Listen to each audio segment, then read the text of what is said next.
Good evening. We're going to talk about Subarus, or you're going to talk about Subarus, or you're going to ask questions about Subarus, and I'm going to try my very best to answer them, whether that's be modifications, tuning, best parts to buy, the ways to reach certain power levels, whatever it is Subaru related. Ask me and I will try my very best to answer. If you don't know me, where have you been? I've been doing lots of these. I tune Subarus for a living here in the UK. I've been tuning Subarus for 19 years now, so I've pretty much come across most things. Whether I can remember them all is another matter. But yeah, ask your questions. I've got nothing set to say apart from welcome, and if it's your first time here, if you put a little Q at the beginning of your question, then it will help me sort of work out what is the question and what needs asking or answering. Also, if you're new here, say where you're from, what you're driving. These sessions are normally pretty busy. Try and keep it to within an hour if I can. Excuse me. So an hour of questions and answers on Subarus. I'll be as truthful and complete in an answer as I possibly can.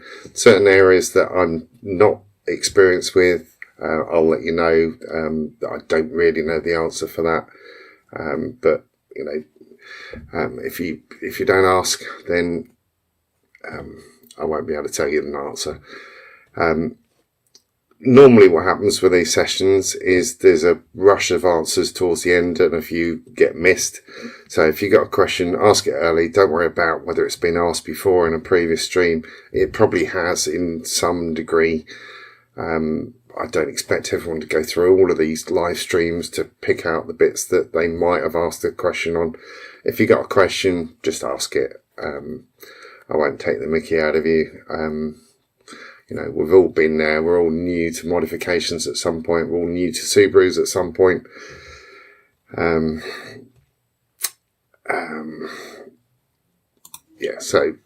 Ask a question. Some questions that I do always get repeats on are dump valve related.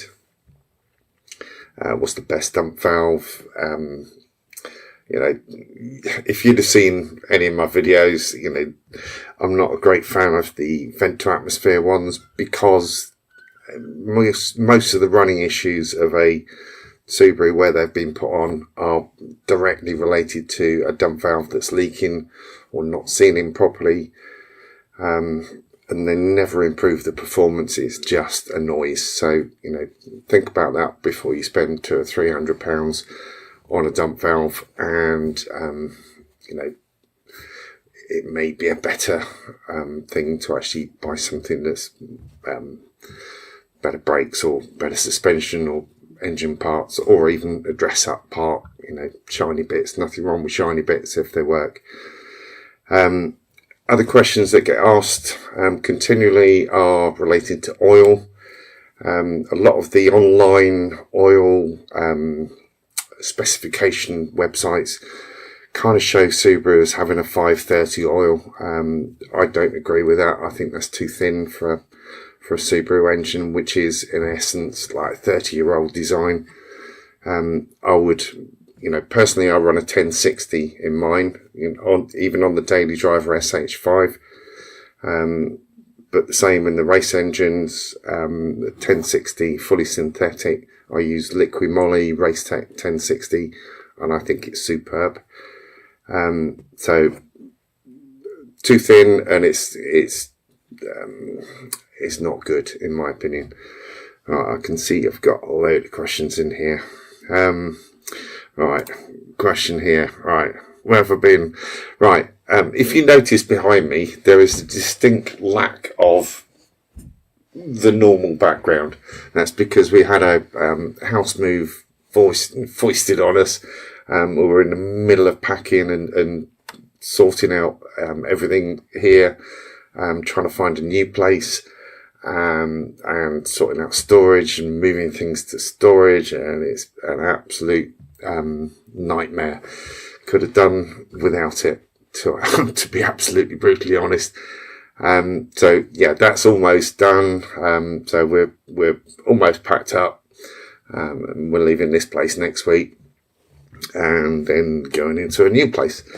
So there will be a new location for me to do these very shortly. I don't think I'll be ready.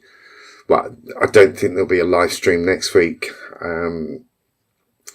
I'm almost certain that the office here will be packed up and somewhere in boxes, but there will be live streams in the next few weeks, and proper videos as well. So the continuation of the self-tuning videos will go through. Got loads to do on that, so they'll be coming out, and also turbo tests and those sort of things, and some other ones that I'm working on as well. So yeah, it's been a bit of a hectic time, but I'm here today. I just wanted to show you that I'm still alive. Right. Right. Hi Duncan, any news on when you'll be mapping near me? Hopefully soon.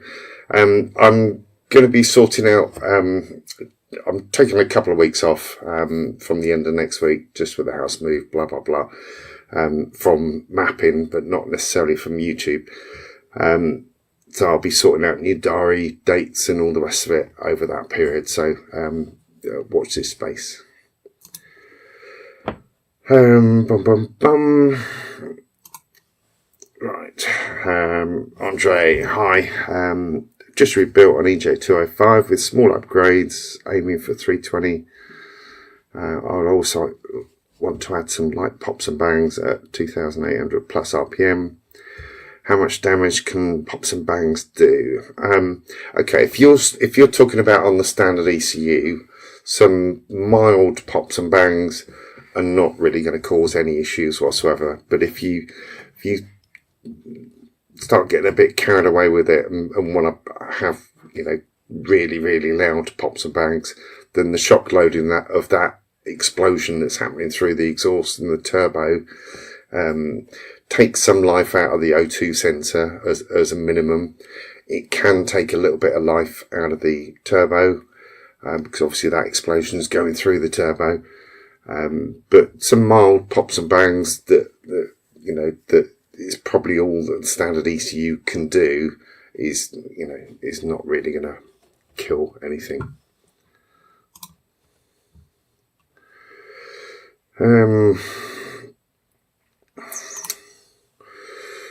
Right, Steve, hi Duncan, can you show me how to get started on roof lashing and Alcatech ECU? You have the wire, dongle and software.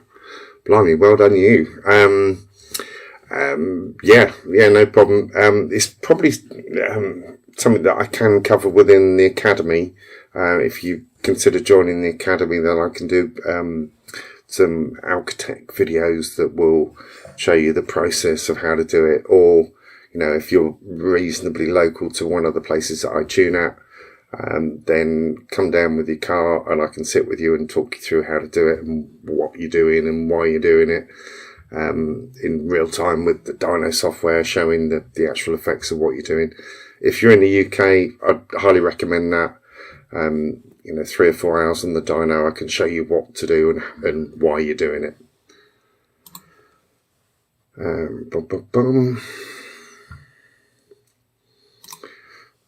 Right, Mel, hi. Right, Carberry on the standard ECU, if done, does this take away the ability to read the ECU codes on OBD code readers? No, it doesn't. You should be able to read the codes normally. The as part of the Carberry process, flashing the Carberry type ROMs on, you've still got access to the OBD port. It's still got the same codes within there. It's just that you're going to switch off things like the MAF sensor and what have you. So all the other codes will read fine. Boom, boom, boom. Mr. Alfista 90, greetings from hot southern Italy. Well, yeah, it's not hot here. It's been chucking it down with rain the last couple of days, and we have had a really hot spring, nice spring. I wouldn't say it was ever hot, but it has been sunny, unlike a lot of like Spain and Portugal have been quite rainy. Optimal spark gap. Currently adjusted from 0.8 to 0.6 mil, not having any problems. Yeah, 0.6, I wouldn't go any lower than 0.6. 0.6, 0.7 is probably ideal. Most of the PFR 7Bs, I think, come preset at 0.8, if they haven't been sort of dropped or adjusted. They're always worth checking. 0.8 mil on a preset on a new age type coil pack is normally fine unless you're running high boost. 0.7 is fine if you're running pretty high boost, sort of 1.8, 2 bar, that kind of thing. 0.6 is probably the lowest I would go.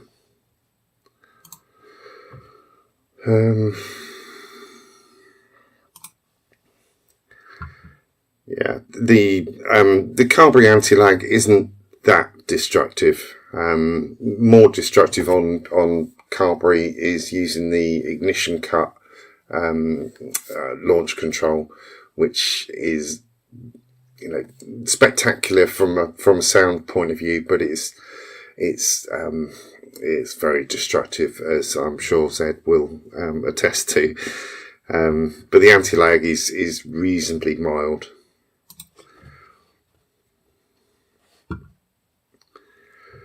Boom, boom. Right. Does a silicon or hard turbo inlet pipe help with moderate tuning, or is it just a waste of money? Right. There are millions of people, or maybe not millions, but hundreds of companies that want to sell you stuff as an upgrade for a Subaru, and a lot of the time it's dubious. Silicon inlets aren't really a necessary thing. The standard inlet, even with the corrugated thing, isn't going to cause a problem until you get to above kind of 380, 400 horsepower. Beyond that, you probably want something slightly smoother, slightly better. The standard one has a habit of splitting around the entrance to the turbo where the material of the inlet pipe changes from hard plastic to like a rubbery. So they have a habit of splitting there. So if you're replacing one of those, the best ones are the hard inlet pipes, but that's difficult sometimes with the TGVs to get it to fit around those. But if you put in a silicon one, make sure it's really, really sturdy, because like a 2-ply or a 3-ply inlet, silicon inlet pipe is just going to suck shut as soon as you get any kind of boost through it. And you know, it's a pain in the arse fitting a silicon inlet, so it's even more of a pain in the arse to take it out and put in a slightly more expensive, better one. I think Killer Bee do a really good one. I haven't run it myself. I used to use an APS one, but they don't do it anymore, unfortunately. But yeah, silicon one, if you're using a silicon one, just make sure it's very, very solid.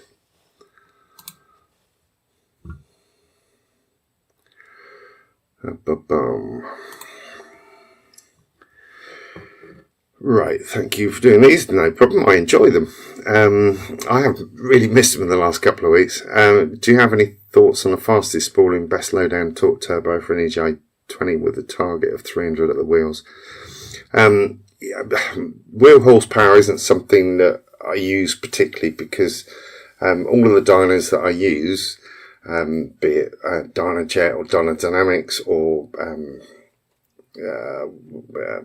whatever the other one is, can't think off the top of my head, Dastech, whatever, they all produce different wheel figures, even though it's the same car. So, you know, what wheel figure is correct, but they all will sort of translate back to a flywheel figure, the same as the manufacturers use.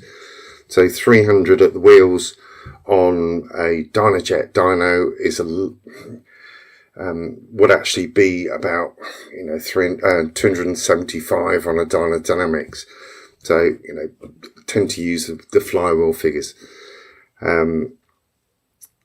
So let's say it is 350 flywheel brake horsepower, then, you know, the hybrid TD04s are particularly good at that. They'll make that power and they spool quickly. The VF35 is also a really good turbo for that, but it's really difficult to get these in good condition that aren't, you know, sort of 150,000 miles old. So a lot of people are putting hybrid TD04s on now because they've got bigger wheels, bigger internals. It'll flow the air that you need to make the power, and they spool up quick. Boom, boom, boom.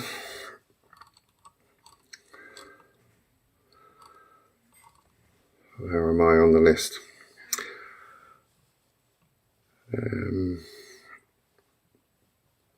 Okay, right. Jedi. 2006 Legacy with SI drive. Previous owner has it mapped by you. Right. Does the SI drive just affect throttle response on these cars, or does it change the map? Right. By changing map, they're all using the same fuel map, unless I used Ecutech software, in which case you could have two different fuel maps, but 99.9% of the time that will be done on open source software, and the SI drive is just changing the throttle response and a requested torque. So it's not quite as simple as saying it's just the throttle response, because the requested torque targets are used for the boost control targets.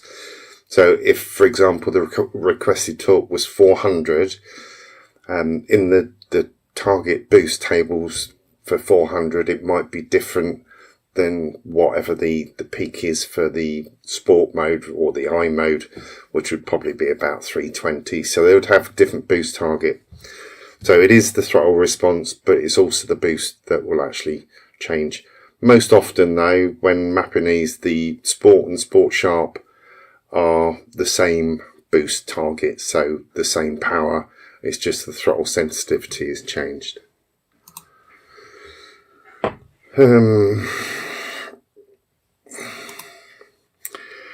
Dwayne, do you know what turbo model for EAT transmissions might fit with a 2006 NA Forester? I'm afraid I don't. I've no idea, I'm afraid. Sorry.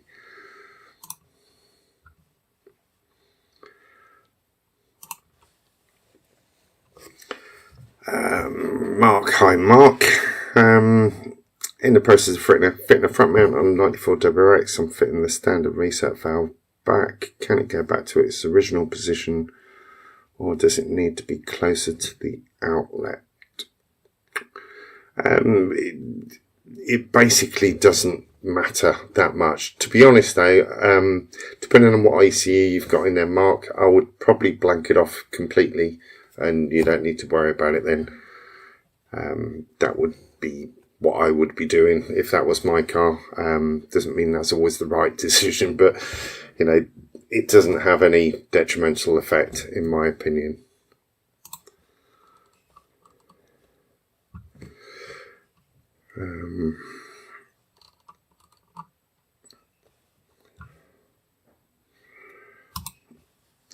Right. Hello Richard, hi mate. Best setup for a standard bottom end. I really like the standard JDM thick wall EJ207 bottom end. But if you're building up a bottom end, which I think you're going to be doing, then the standard nitrided crank is brilliant. I think you'll find it very difficult to break that, or have any reason to spend sort of £2.5 grand on a billet crank. The standard crank at £400 is great value, and it's really strong.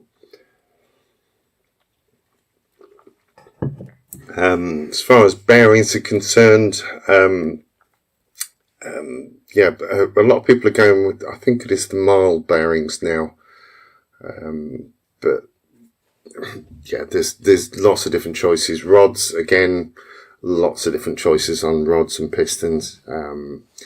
I always, loved the Carrillo rods that I had in my race engines, and the Wiseco pistons were very, very good as well. But most of the time, it's not the actual components that are breaking. It is stuff that's making them break. So it's detonation, fuel starvation, oil starvation that kills things, rather than the items themselves breaking.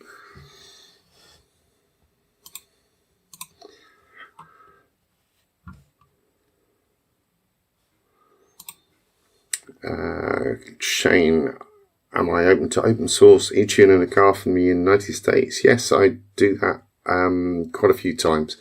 If you join the academy that I run on here, there's an option on there for remote tuning.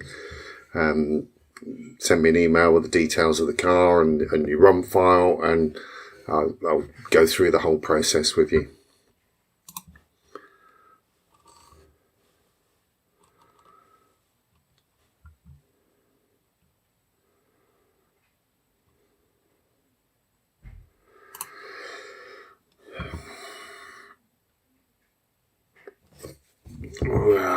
Right. Hi Richard. How do you set up the map remote to the car when the car is on a race weekend like mine, when you send the map over?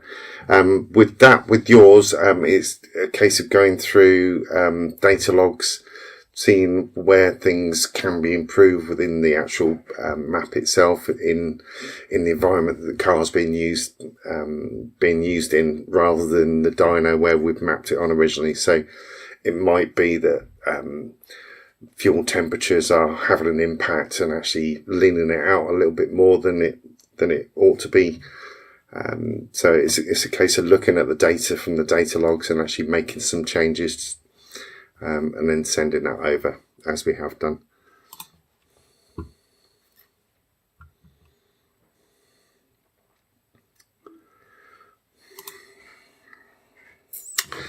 Vlad, tempted to join the academy. Okay, good. However, I was told that I have an Alcatel ECU on GCA. Is there a way I can do anything with that? Can I get a dongle for it? No. Unless you've got the dongle already, it is impossible. They effectively have stopped trading, it's just a case of an ECU. If you've got the Alcatel, it will be locked to a particular tuner that supplied it. If you want to email me the ECU number, the last 4 digits of the ECU number that's on a yellow sticker on the board itself inside of the case, I can tell you whether it's on my list of cars that I have tuned or am able to tune, but I wouldn't be able to send that patch to you because without the dongle, there's no way for you to get in there. I'm guessing you're not in the UK, but buzz me an email, Vlad, and I'll talk to you about it.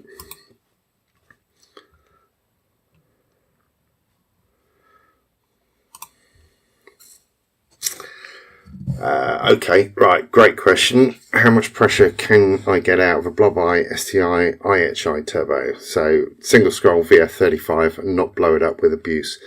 I would say don't get obsessed with boost pressure.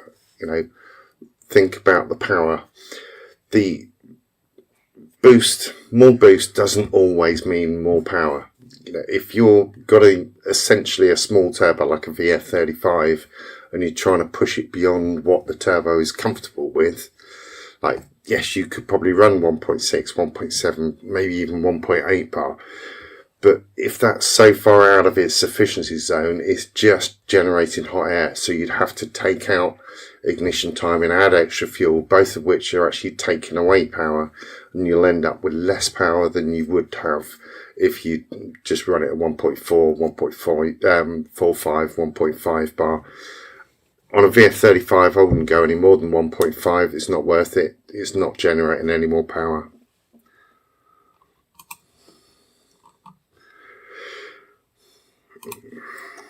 Hi Malaga. Buenas noches. Right, Jonas Sloth, what's your opinion on ROM Raider? Do you have any other software recommendations for logging? ROM Raider is great. It's free. It's a little bit clunky. It's a little bit reliant on the actual XML definitions that you put in there to actually interpret the data file into stuff that you can actually visually see. So if you've got good XML definitions, and there are several people that provide the sort of let them be accessible, either on GitHub or on ROM Raider itself. If they're reliable and good, then you can tune the car with ROM Raider. I just find it a little bit clunky, and the fact that using ECU Flash to then flash the file on there, unless you close down ROM Raider, it keeps the port open for ROM Raider and it won't let you talk with ECU Flash. So you're having to alternate between the two softwares all the time, and it's a bit of a pain in the arse. But if you're just using it for data logging, works perfectly. The definitions are pretty good, depending on what car model you've got. But for data logging myself and for flashing, most of the time, or 99% of the time, I used ECU Edit. It's a much cleaner piece of software, all in one for data logging, flashing, rewriting, downloading. It's all in there, sort of engine codes, or check engine codes. I think it's a better piece of software, but it's not free. Whereas ROM Raider is free. If you're just using it for data logging, ROM Raider is great. Boom, boom, boom, boom. Blimey, the questions are coming thick and fast tonight. Right, halfway through, guys. 2010 STI hatch. What roughly would max BHP from the stock turbo be, and what turbo would you suggest as a step up from it? Right. Okay, depending on setup. So if you've got front mount intercooler induction kit, then you can get about 360, 370 horsepower, like UK flywheel horsepower, which is different to US wheel horsepower. But you can get around 360, 370 horsepower. Every Subaru varies, so you could have 10 there and it'll all make different power even with the same mods, but generally around that sort of mark. If you're wanting above 400-ish, then I'd be cautious of doing that if it's a UK or a US STI with a 2.5 litre engine, because the pistons aren't particularly strong and the head gaskets are even weaker. But if you've got a JDM STI hatch, then the engine's a lot stronger, but it's a twin scroll, and the turbos that are a step up from that, in my opinion, change the essence of the car and actually make it a worse car. Even though the power might go up, it wouldn't be as quick in the real world. If it's a UK, then a VF400, great turbo, 400 horsepower. It's really easy. Front mount VF400, some bigger injectors and a good exhaust induction kit, job done.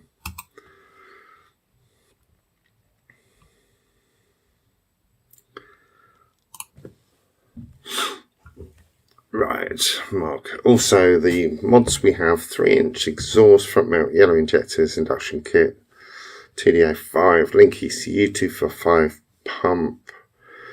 Right, the TDO5, is that 16G, 18G or 20G? If it's a 20G, then the yellow injectors are going to limit the power. The yellow injectors limit is about 340, 350 horsepower.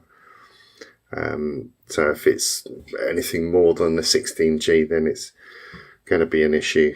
Or you'd have to hold it back to what the injectors could cope with.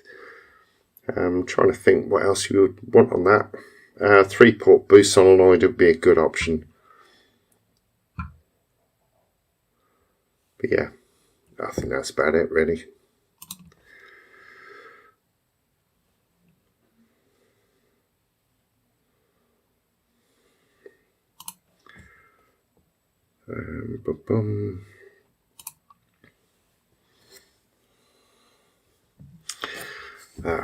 Right, I was having this chat with someone earlier on today. Right, without changing the map, would it be worth switching from top mount to front mount? Would there be an advantage, and if so, what would it be? I did a video on that with Ben Carmichael with his car on the dyno, and it was a straight swap, same day, same dyno, top mount versus the front mount, and you know, the extra power advantages that we got with the front mount were worth doing the change. The thing with the front mount, the faster you go, the better it works. With the top mount, the faster you go, the worse it works, because the shape of the bonnet and all the rest of it, airflow doesn't want to go through that slot. So you'll always get colder air, and colder air makes more power and is safer. You can't just swap from a top mount to a front mount though, unless you're keeping the same induction sort of MAF setup or induction setup, and swapping that way. So if you had an induction kit with a top mount, mapped it for that, and then put a front mount on there, the only change there is the fact the air is going to be colder. You will make more power because of that, but the beauty of it means that you can, you know, with tuning, you will make more power. So I'd say without changing the map, it's probably not worth it. But putting a front mount on there and changing the map is going to mean that the modification is worthwhile.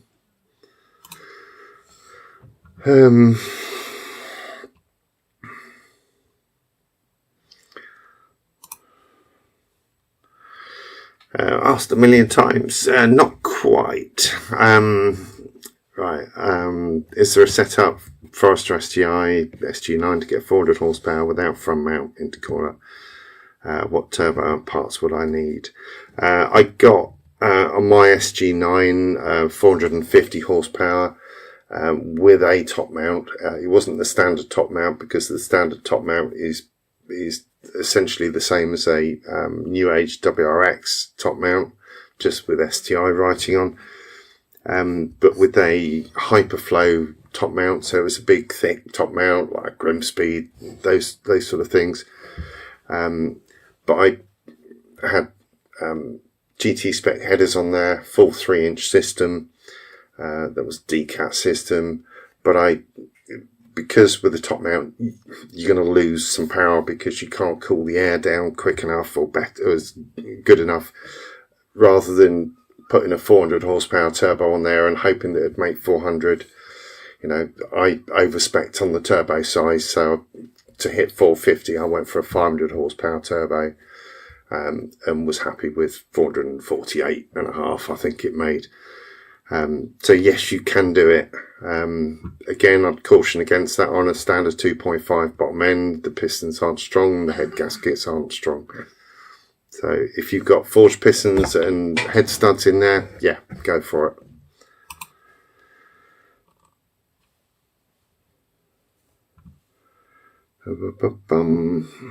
Right. Follow up to my SI Drive Legacy question. Can you force it to start in Sport Sharp mode every time without having to manually select it once warm every time?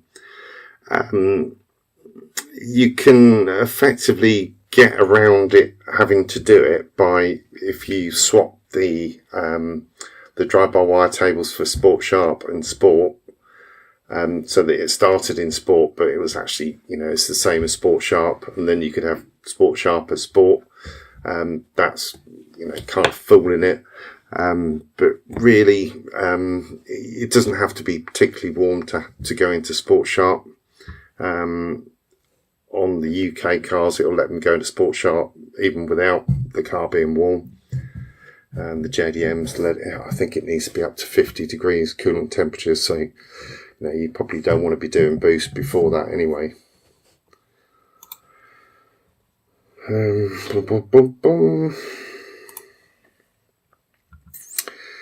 Lambda values should be achieved under full throttle with EJ20 and VF34 at 1.35 bar. Every tuner has their own different way of doing things. I always aim for sort of 11.3, 11.4 AFR, so whatever that is, 0.77 lambda, I think, off the top of my head. Just because it gives a bit of a safety margin in hot temperatures, like you've got down there. Unfortunately, rather than running it slightly leaner at 11.8, 11.9, where it would actually make more power, but because of the heat that you have at certain times of the year, it can cause issues. So I would always tune on the slightly richer side and make power up with ignition timing.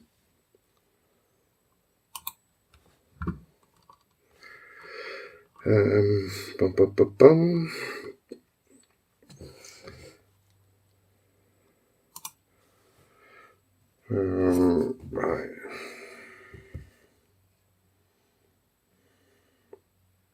If you're in the UK, then I'm sure there's a way of sorting it, but it depends who mapped the ECU or who supplied the ECU originally.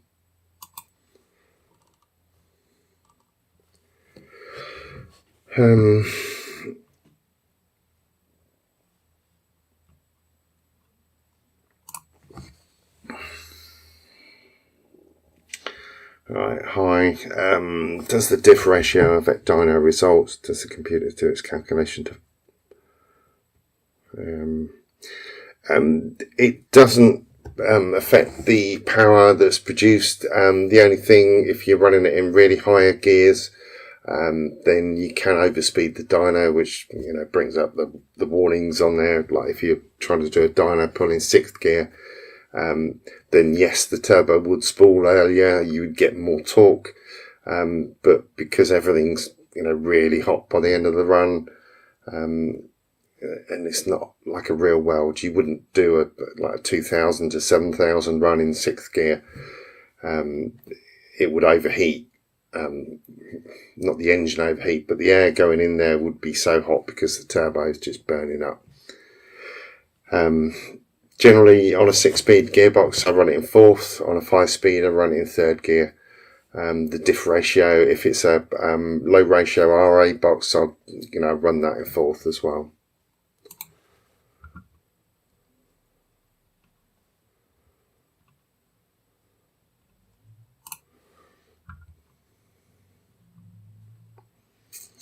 I used to run 1.5 bar from STI turbo and got to 300. Yeah, the turbo possibly, but running that kind of boost, you should be getting more than that power.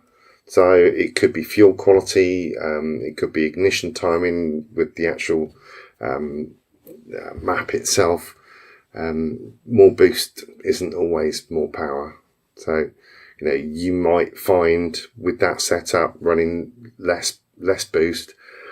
Generally on a WRX, I'd probably run 1.35, maybe 1.4 bar of boost, on a VF35 and make the maximum power with that, rather than trying to blitz the turbo to get all the boost, and the actual power would actually be less.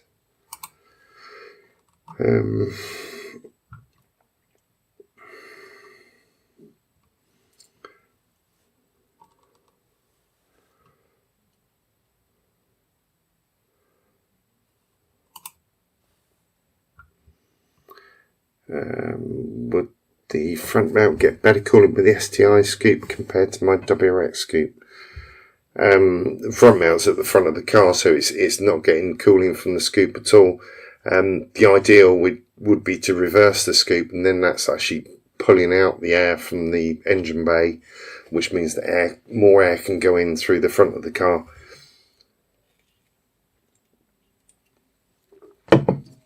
Otherwise, you've got two lots of positive pressure to go into the engine bay, and they kind of compete with each other.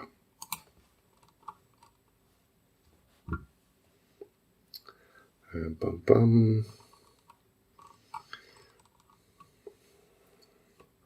are we doing time-wise? Right, okay.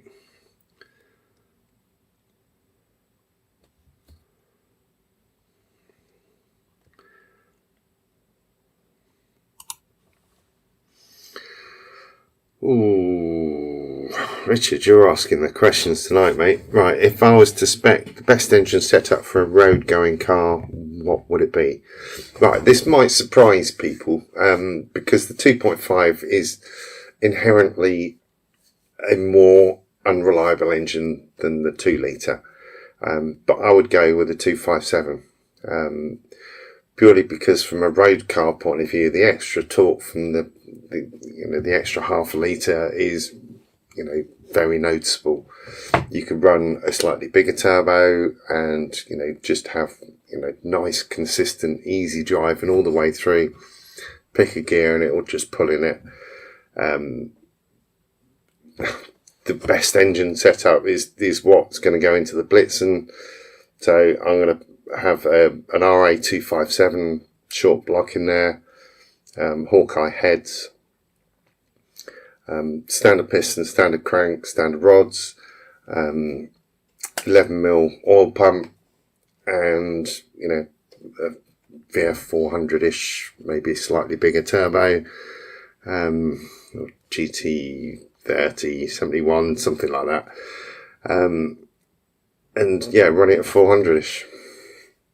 If it blows up, fine, put another one in. But it's a lot easier, a lot quieter, a lot nicer for a road car that's not getting stressed a lot of the time. Just occasionally put your foot down, perfect.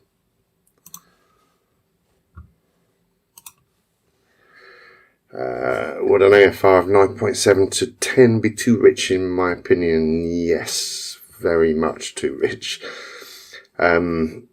Yeah, that's robbing a lot of power, because it's flooding it basically. If you're running 11, then that's on the rich side of safe. 9.7 to 10, you're probably borderline stuttering with like an unclean burn basically. Yeah, definitely lean that out. It will actually run a lot cleaner and nicer and smoother. Was it you that was asking about the plug gap? If it's running that kind of AFR, then that's going to make it stutter and splutter, regardless of what the plug gap is. So if you lean that out, it will run much nicer. Lean it out to 11 to 1, be perfect.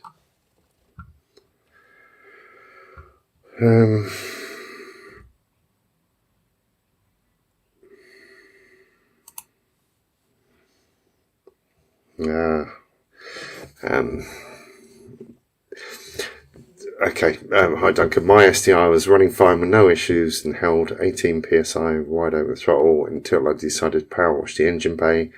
Now when I go wide open throttle, it boosts to 15 and quickly drops to 8. yeah, the amount of times where I've been asked to investigate an issue, and then, you know, nothing's changed on the car, and then it's like trying to get to the bottom of the issue, and it's I did steam clean the engine bay, or power wash the engine bay. Yeah, it could be a lot of different things that are causing that.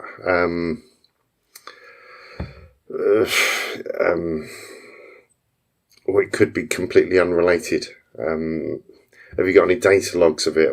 Any data that's showing what it's doing? It might be that it's sort of hearing some detonation. It might be that there's a sensor that's not reading right because the electrical connection's a bit iffy or got water in there. Data log would be the most useful way of identifying what the issue is.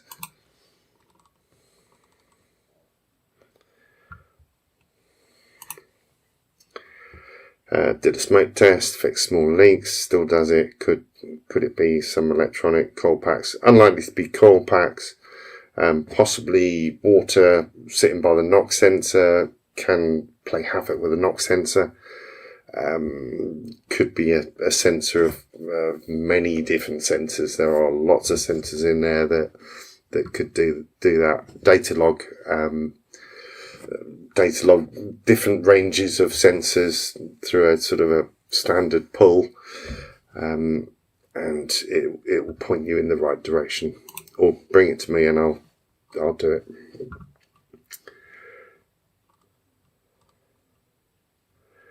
Boom, boom, boom.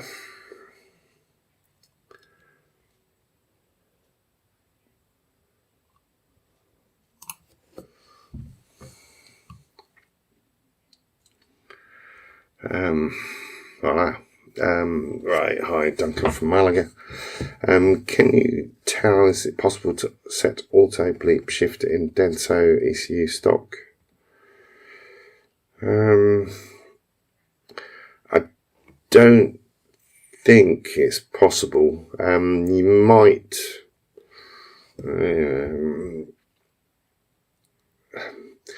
Probably the nearest thing you can get is like a shift light, an external shift light, and do it that way. Don't think the standard ECU would drive that. Well, certainly not on the standard dash.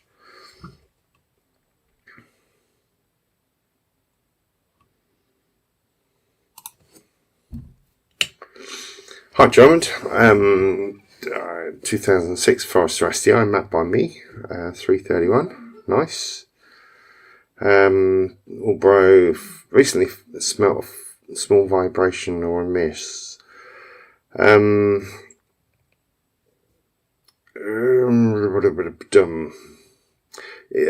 Coils or spark, I would go with the basics. Coil packs. Check the connections on the coil packs there, that they're sort of seated and proper. Check the spark plugs. Make sure that there's no cracks on those. I am noticing more and more issues with the standard new age coil packs. Not because they're bad, but they're just getting to the stage now where they're 20 years old-ish, at least 20 years old in a lot of cases. And they're old, basically. It could be that, it could be coils. Unlikely to be fuel related, but when you're getting the spark plugs out, if there's if the spark plugs are particularly bright and white, then it might be indicating that it's running slightly lean. But I would start with the basics of coils and plugs.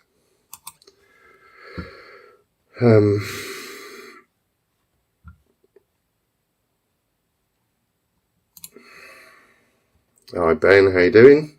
Member for 18 months. There we go. Evening. Right.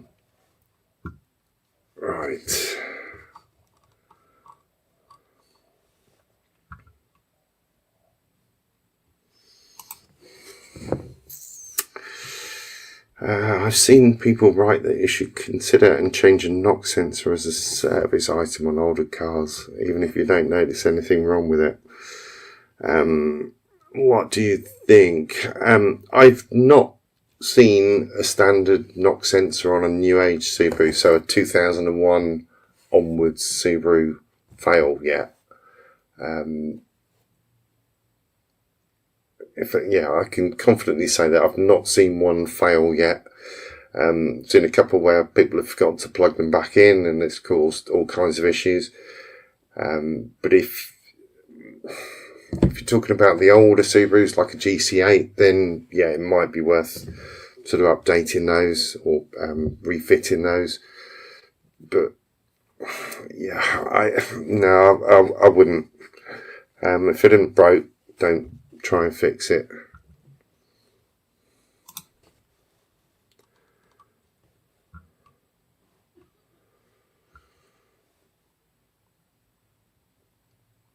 Right.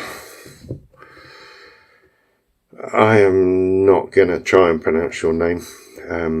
Andrej? Yeah, I will. No idea on how to pronounce your name, sorry. Hello from Czech Republic, I guess. Do I know what type of front and rear diff was in the 555 Group A? I have no idea on that. I doubt whether that information is publicly available even. It would be ProDrive secret source stuff. Not sure. Sorry, I can't answer that.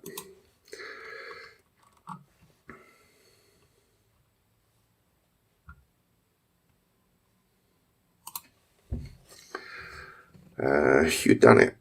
Is there any problem with swapping out spark plugs for performance ones? I have any STI EJ 2.5. The standard ILFR 6Bs on that are absolutely fine for a stock performance car.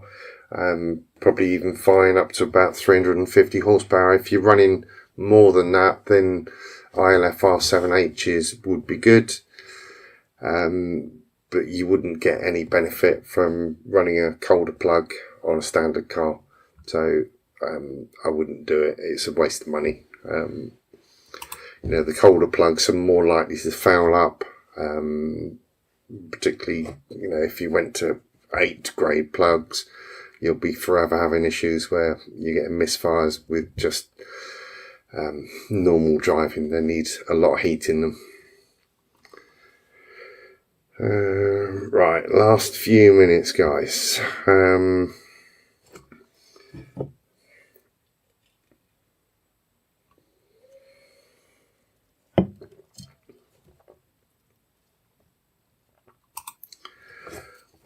Right, have you mapped many cars for the RCM 600 single scroll turbo? I'm considering one on an EJ257 and wonder what your opinion was of that setup. A few. It's the same as many other big standard position turbos. It's not a 600 horsepower turbo. Maybe a 520. Maybe hit 600 if you got special fuel in there, but it's not 600 horsepower turbo. Decent turbo. Wastegate setup, needs tightening from time to time. They have a habit of loosening. It depends what you're trying to get to power wise. If you're trying to get to above 500, then your best option is rotated, because that way, once you've done all the pipe work for rotated and done the external wastegate, it's just a case of picking the right turbo size. So if you're trying to get to more than 500 on standard fuel, rotated is your option.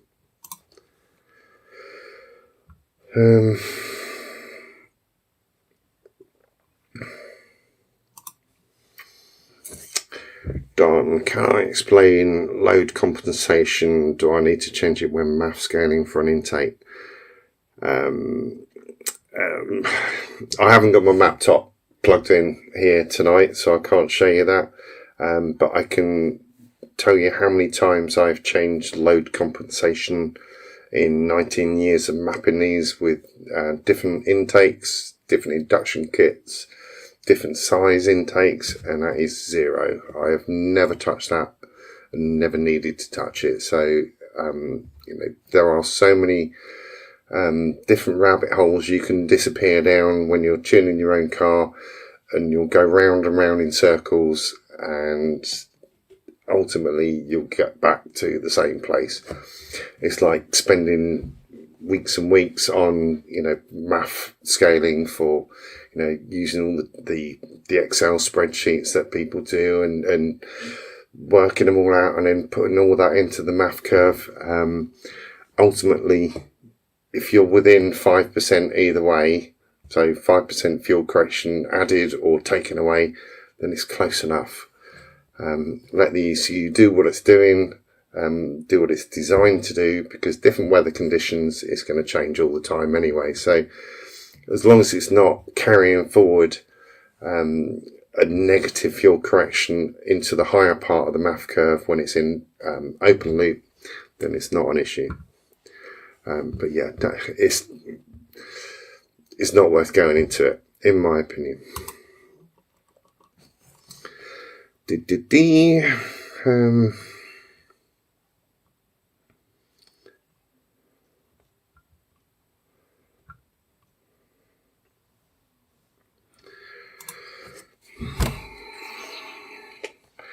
Right, KPMS Brown.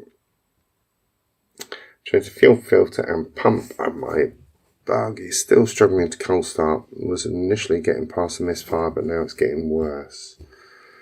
Right, the cold start and a misfire could be related to crank or cam sensor signals. Either the sensor themselves are breaking down, or there is some electrical interference on the cable wires. I don't know whether the engine's been out and maybe the pins on the multi-connectors are slightly corroded. That I've seen that happen. But if it's possible, data log what's going on and see whether you're getting an RPM signal during the period where it's trying to start. I think I would be going electrical. An electrical issue.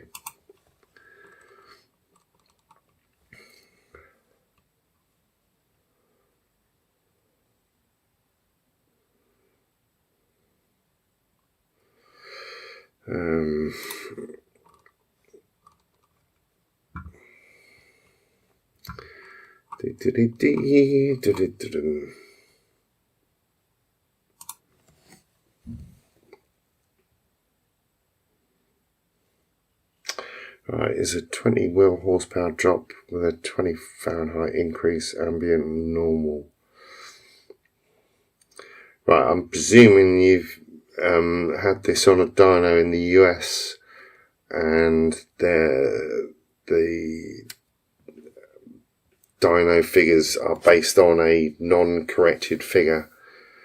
Is that normal? Yes, probably.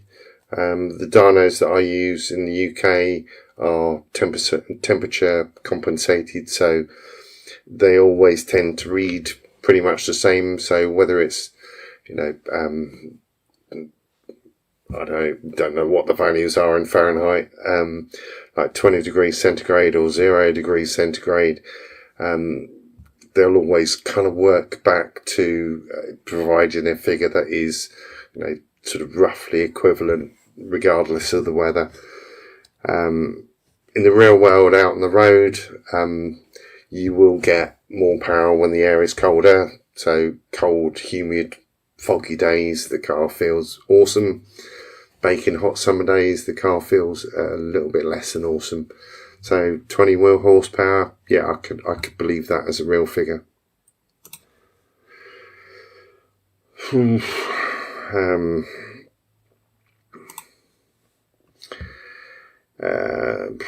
Please provide some insights in setting up Merc Mod. I will be doing that in the academy.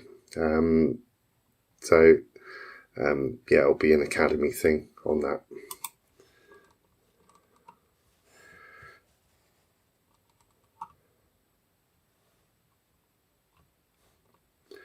Right, we're at the end of it, but right, just picking up a couple of the last questions. Have I tried BTSSM Android app for login? No.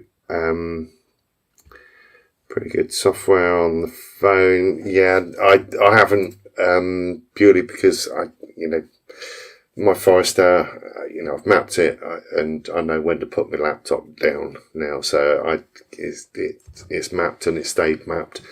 I'll be interested to see it. I presume you have used it, Zed.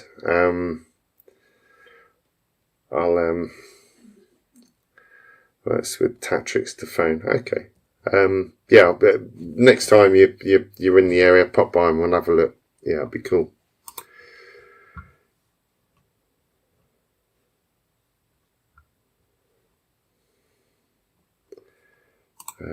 Right, engine's been out. Yeah. Yeah, the multi-connectors, it's quite easy sometimes for those pins to be corroded and slightly bent when they're put back together. So yeah, check down there.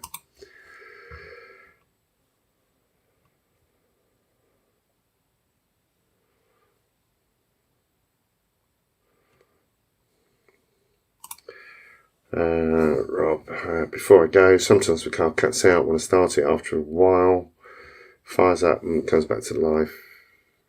It cuts out. On a Cyrex, right? Okay, yeah, we just need to tweak the warm up enrichment and the idle control valve settings. Quite an easy thing to do. There was a couple of questions. Right, can I just remove my dump valve and block it off without a map check?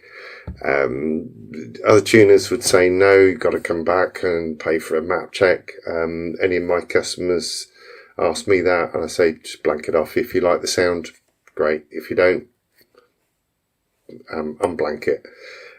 It's not changing the fueling in any way, shape or form if you blank it off, because when you're on boost, the dump valve's blanked and forced shut by the positive pressure on the back of the dump valve, so it's not changing anything. The only thing you will find blanking the dump valve off is that the air goes back through the system, can go backwards over the MAF sensor, and that confuses the ECU a little bit. So you can find that it's a little bit jerky coming on and off the throttle if the air's going the other way and blah blah blah.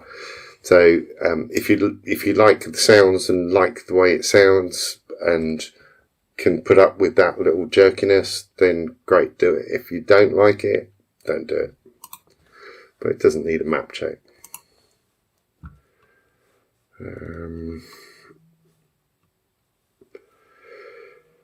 Right, okay, I think we are done on the questions. Right, perfect. Thank you very much for the million questions. I'm off to have a drink and I'll see you in the next session. Cheers.